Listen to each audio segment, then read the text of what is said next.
नमस्कार, आप देख रहे हैं वर्तमान युग और मैं हूं आपके साथ अंजलि।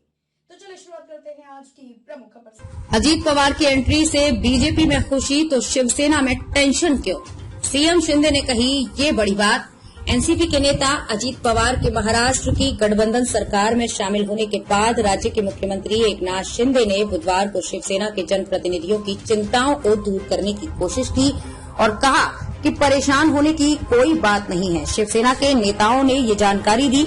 उन्होंने बताया कि शिंदे ने शिवसेना विधायकों, एमएलसी और सांसदों की बैठक की अध्यक्षता की। उन्होंने बताया कि शिंदे को 2 जुलाई को अजीत पवार की सरकार में शामिल होने और 8 अन्य एनसीपी नेताओं के साथ उप मुख्यमंत्री पद की शपथ लेने के घटनाक्रम की उन्हें जानकारी थी। शिवसेना के कई नेता हैं नाराज। अजीत पवार की अगुवाई वाले एनसीपी के गुट के 1 साल पुरानी शिंदे बीजेपी की सरकार में शामिल होने को लेकर शिवसेना के जनप्रतिनिधियों के एक वर्ग ने कुछ चिंताएं व्यक्त की है। शिवसेना सांसद गजानन कीर्तिकर ने दिन में कहा था कि महाराष्ट्र मंत्रिमंडल में अजीत पवार के नेतृत्व वाले एनसीपी समूह के शामिल होने से मंत्री पद की चाह रखने वाले बीजेपी और शिवसेना के नेताओं की संभावनाएं धूमिल हो गई हैं और उनसे कुछ नाराज हैं तथा मुख्यमंत्री शिंदे इस भावना से अवगत हैं। बैठक में क्या हुई चर्चा? बदलते हुए राजनीतिक समीकरण के बीच बुधवार रात को शिवसेना विधायकों और सांसदों ने दक्षिण मुंबई में शिंदे के आधिकारिक आवास वर्षा में एक बैठक में शिरकत की। पार्टी के एक सांसद ने कहा कि बैठक में कई मुद्दों पर चर्चा हुई, जैसे संसद के साथ साथ राज्य विधानमंडल का मानसून सत्र और पार्टी के संगठन को मजबूत करना। पार्टी के एक अन्य सांसद ने कहा कि शिंदे से पूछा गया था कि क्या उन्हें एनसीपी में अचानक हुए घटनाक्रम के बारे में पता था, जिस पर उन्होंने हाँ में जवाब दिया।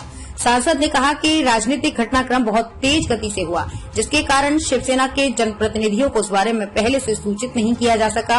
सांसद ने कहा कि मुख्यमंत्री ने इस बात पर जोर दिया कि अजीत पवार के नेतृत्व वाले एनसीपी समूह के सत्तारूढ़ गठबंधन में शामिल होने से पार्टी जनप्रतिनिधियों को ही मदद मिलेगी। शिवसेना एक एमएलसी ने बताया, उन्होंने कहा कि चिंता की कोई बात नहीं है क्योंकि बीजेपी और शिवसेना 1 साल से सरकार में है और एनसीपी अजीत पवार के नेतृत्व वाला गुट के सरकार में शामिल होने से इनके कामकाज पर कोई असर नहीं पड़ेगा।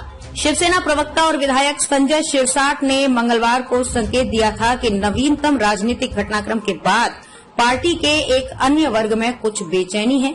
अजीत पवार खेमे से 9 मंत्रियों के शामिल होने के बाद शिंदे फडणवीस कैबिनेट में कुल 29 मंत्री हो गए हैं, जबकि 14 पद अभी भी खाली हैं।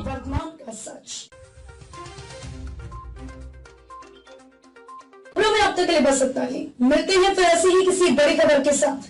तब तक के लिए नमस्कार और देखते रहिए वर्तमान युग, वर्तमान का सच।